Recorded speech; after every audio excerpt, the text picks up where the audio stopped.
Olá pessoal, sejam muito bem-vindos a mais um vídeo do canal Despertares com Alcibar. E hoje nós vamos falar do misterioso mundo dos sonhos, né? Vou comentar um pouco sobre a visão de Freud e Jung e também da visão de Krishnamurti. E obviamente vou comentar também a minha própria visão. O que é que eu acho com as minhas experiências e vivências, qual a minha opinião sobre os sonhos, né? Então sejam muito bem-vindos ao canal Despertares com Alcibar. E antes da gente começar a fazer o meu merchan, né, do livro Lúmina, A Jornada do Despertar, seu guia prático e didático para a iluminação espiritual, né? Quem quiser, me procure, basta me procurar, escrever aqui nos comentários que eu entrarei em contato, eu direi como você faz para conseguir o livro, tá certo? E também quem quiser participar do nosso grupo de mentoria para o despertar no WhatsApp, eu vou deixar aqui também o link para que você possa entrar em contato, tá certo? Então vamos lá. Primeiro um pouco da visão de Freud, né? Para Freud, os sonhos, né, eram conteúdos inconscientes, né? Memórias da infância, lembranças e conhecimentos inacessíveis no estado de vigília, né? Mas estão ali, né? Fragmentos de experiências recentes, alguma coisa que a pessoa viveu, né? Mas ela não está consciente daquilo, né? Estímulos sensoriais, né? Eles podem também desencadear algum sonho, né? Às vezes você está com fome, está com vontade de fazer xixi, né? Ou acontece alguma coisa no ambiente e de repente aquele estímulo pode desencadear alguns sonhos, né? E também para Freud os sonhos são desejos reprimidos, né? Ele fala muito em desejos reprimidos, né? Aqui nesse livrinho aqui, ó, a interpretação dos sonhos, né? Bem miudinho o bichinho. Medos, etc, etc. Ou seja, são conteúdos inconscientes. Já a visão do Jung, ele vai um pouquinho mais além do que o Freud, né? Porque para o Jung existe o conceito que ele desenvolveu mais tarde de inconsciente coletivo, né? E arquétipos, né? Então eles se manifestam através dos sonhos, cuja linguagem é simbólica, né? E tem a função de estabelecer um equilíbrio, né? Trazer equilíbrio ao campo psíquico através de compensações, premonições, mensagens simbólicas, etc. Então, os sonhos seriam para Jung um importante caminho, não só para o autoconhecimento, mas também para o desenvolvimento espiritual. Agora vamos analisar a visão de Krishnamurti, né? A visão de Krishnamurti, ela, assim, né, ele não tem uma visão, né? Porque ele, à medida que ele ia dando as palestras, ele falava uma coisa, falava outra, né? Dava uma pincelada aqui, outra pincelada aqui, ali, né? E eu coletei algumas citações dele sobre os sonhos, tá? Para que a gente possa entender melhor essa questão. Então, no diário do Krishnamurti, olha só que interessante o que ele diz aqui, ó. O inconsciente aflora em sonhos. Então, Krishnamurti concorda, né, com o Jung, com Freud, de que os sonhos são conteúdos do inconsciente, né? Aí, o inconsciente aflora em sonhos, revelando suas obsessões, exigências e íntimos desejos. Também está na mesma linha do Freud, né, e do Jung, né, também. No decorrer do ano passado, o que eu vou ler agora é um trecho muito curioso do diário de Krishnamurti, né, porque dá a impressão de que ele está falando dá a impressão, né? A gente não ficou um mistério, não dá para saber exatamente o que ele estava dizendo, mas dá a impressão de que ele estava fazendo experiências durante os sonhos. Que tipo de experiências eram essas? Ele não descreve. Mas eu vou ler aqui. Isso está no Diário de Krishnamurti, tá? No decorrer do ano passado, costumávamos acordar para experimentar certos estados interiores ocorridos durante o sono.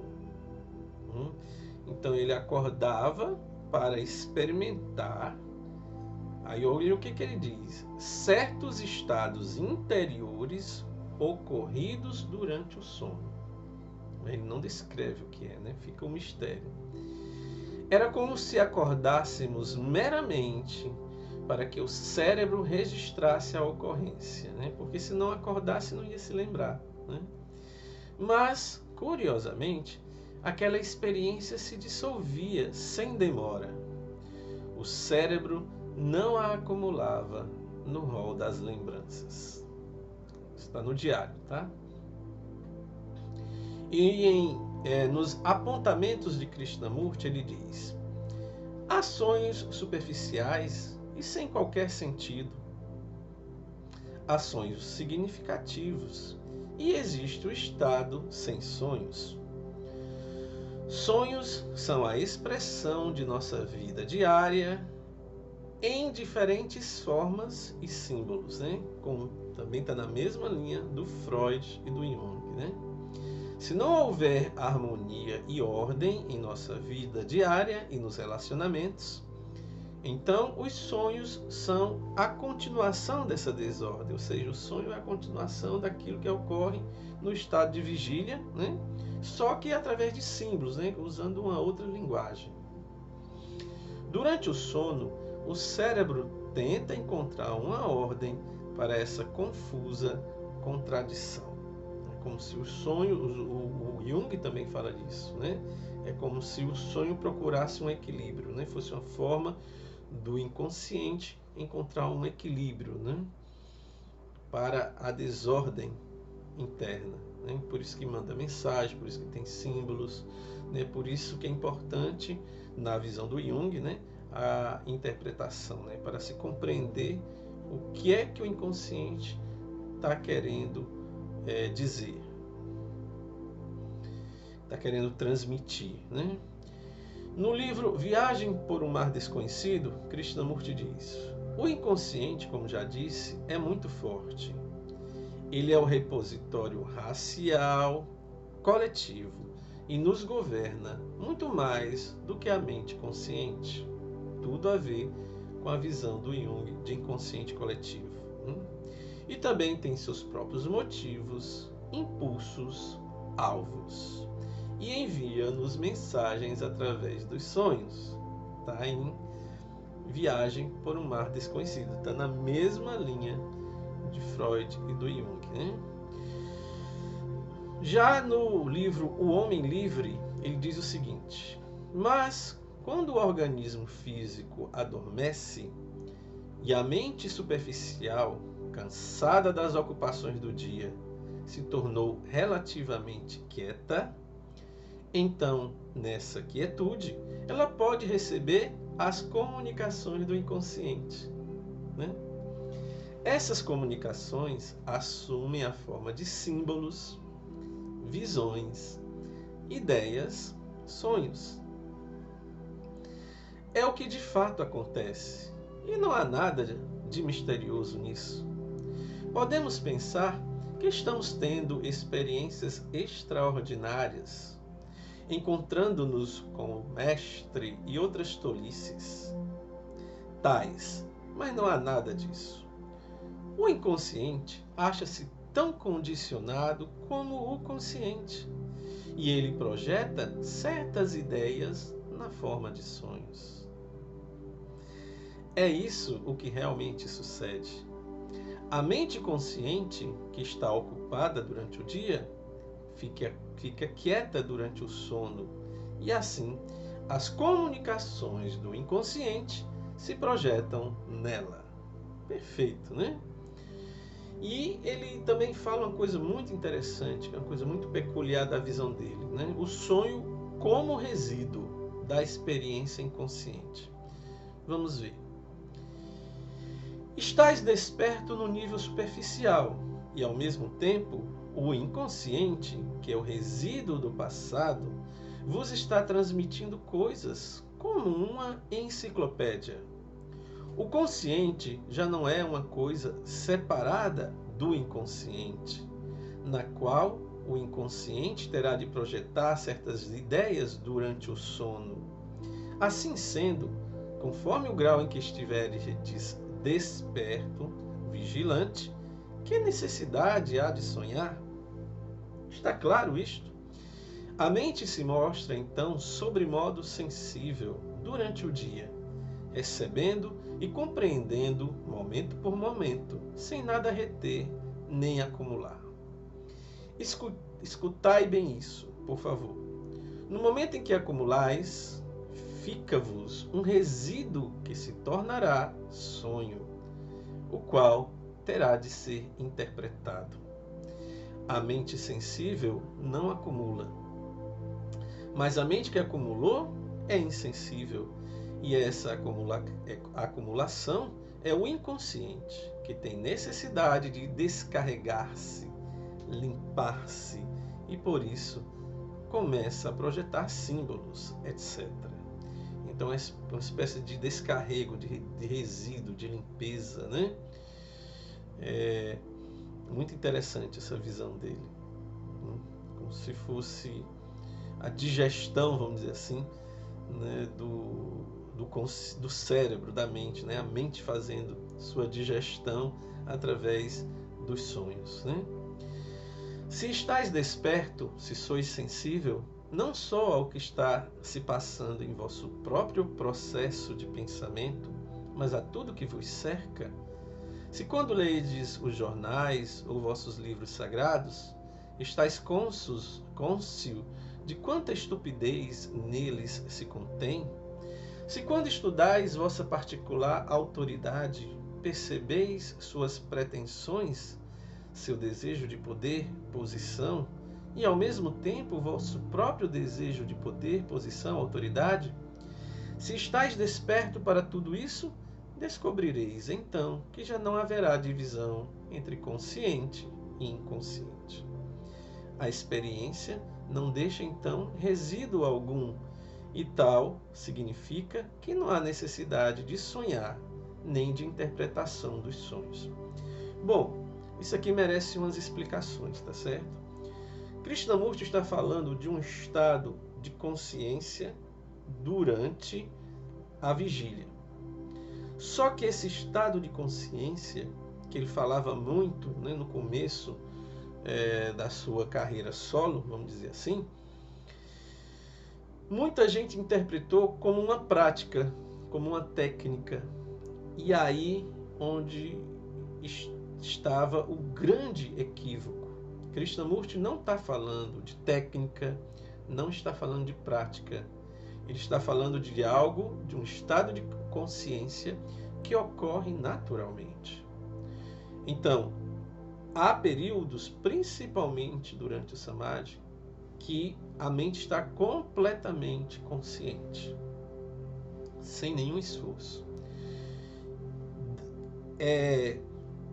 Lá na frente, quando as pessoas vão conversar com ele sobre essa história de ficar consciente, que ele percebe que as pessoas estão fazendo disso uma prática, uma técnica, ele diz: não pratiqueis nunca. Não pratique isso, porque não é uma prática pessoal. Ele está apenas apontando para um estado que ele, de uma certa forma, vivia, que era natural, mas não quer dizer também que era sempre, né? Esse estado ele oscila, mas que você não pode, de forma alguma, praticá-lo, né? Ele vem naturalmente, essa consciência vem naturalmente. Se você pratica, você cria o praticante. Ou você vivencia esse estado de consciência durante a vigília, de forma natural ou espontânea, ou não o vive. O que você não pode nunca é praticar isso, né? Porque aí já vira uma técnica, já vira um vir a ser, você já cria um praticante, já cria o conflito, já cria a angústia para alcançar aquele estado de consciência que não pode ser alcançado através de prática nenhuma, tá certo? Bom, essa foi a visão de Krishnamurti e agora eu vou falar a minha, né? Bom, obviamente eu concordo demais, né, tanto com Freud quanto com Jung, né, que levou esses estudos, que aprofundou, né, mais ainda esses estudos. Eu li que o Jung estudou mais de 80 mil sonhos, né, o que eu acho um exagero, né, esse dado. E a verdade é que os sonhos é uma espécie de portal. Para mim, existem dois portais nessa nossa dimensão 3D, que a gente chama de material. Um dos portais é a mulher, o próprio útero da mulher, que é quando você entra nessa dimensão, quando você recebe um corpo para viver, atuar e interagir nessa dimensão. Esse é o primeiro portal. E o principal, né, que é o que nos traz a vida dentro desta dimensão. Já os sonhos é o outro portal. É o outro portal para outras dimensões. É aquele momento em que você se liberta da prisão do cérebro, do filtro do cérebro. E você pode visitar outras dimensões. Naquele momento em que você está dormindo, você está livre dos grilhões do cérebro, porque o cérebro nos prende a essa dimensão. Então, tanto Freud, Jung quanto Krishnamurti disseram, os sonhos são conteúdos do inconsciente, ou são conteúdos inconscientes, e no fundo dá no mesmo, né? Mas o que é esse grande inconsciente? É o que existe do outro lado do cérebro. É o oculto. Então lá estão todas as coisas desconhecidas, é o repositário de todas as memórias da humanidade, tanto individuais quanto coletivas, né, de todos os tempos. Está tudo lá no inconsciente. Mas não só resíduos e memórias dessa dimensão, de outras dimensões também. Então, por que eu resolvi falar sobre esse sonho? Porque teve uma pessoa lá no grupo que fez essa pergunta, né, e eu resolvi fazer esse vídeo para responder para todo mundo. Durante os sonhos, você pode ficar consciente? Pode. Você fica consciente, mas você não tem o controle absoluto de tudo. Isso é importante dizer, tá certo? Você tem um controle parcial. E o que é que você visita lá? O inconsciente. Você pode visitar um monte de coisas. Esse é o grande mistério dos sonhos, que ninguém conseguiu realmente dar uma resposta científica universal, concreta, né? Só dizem que é o inconsciente, mas ninguém sabe dizer com absoluta certeza o que é esse inconsciente. A meu ver, o inconsciente é o passado, é o futuro, são as memórias de toda a humanidade e são também memórias de outras dimensões, não só dessa. Por isso que você pode visitar, como aparece nos filmes de ficção, outras dimensões. Só que, repito, você não tem o controle absoluto quando você está nessas outras dimensões. Você tem o controle parcial, né? Essa história que o povo diz aí, que tem controle absoluto, que é como se estivesse, né, nessa dimensão, interagindo com as coisas do outro lado, como se fosse nessa dimensão, eu realmente não acredito. Eu acho que é tudo conversa. Agora, o próprio Krishnamurti disse que fez experiências, né? Acordava, né, para registrar as experiências que fazia durante o sono, né? Está lá no diário dele, né? Eu acredito que eram experiências dessa natureza, mas ele não detalhou, né? Mas para mim está na cara, né? Uma pessoa que vivia, né, num estado de consciência alerta, vamos dizer assim, como ele vivia, provavelmente tinha assim muitas experiências durante os sonhos, né? Experiências, vivências, né? Sonhos lúcidos, essas coisas que as pessoas chamam de viagem astral. Durante um período aí de 2018, né, que aconteceu vários fenômenos comigo, eu tinha muitos sonhos lúcidos, né? Muitos, eram coisas assim fantásticas, né? São experiências realmente muito maravilhosas e que eu tenho como uma espécie de diversão, uma viagem que você faz, né? E depois tem que voltar, né? Nada demais, não, mas que são gostosas e que divertem com certeza, tá certo? Então é isso, pessoal. Quero agradecer a quem assistiu ao vídeo até aqui. Não esqueçam de dar o seu like e se inscrever no canal. E até o nosso próximo vídeo. Muito obrigado, fiquem na paz e até a próxima.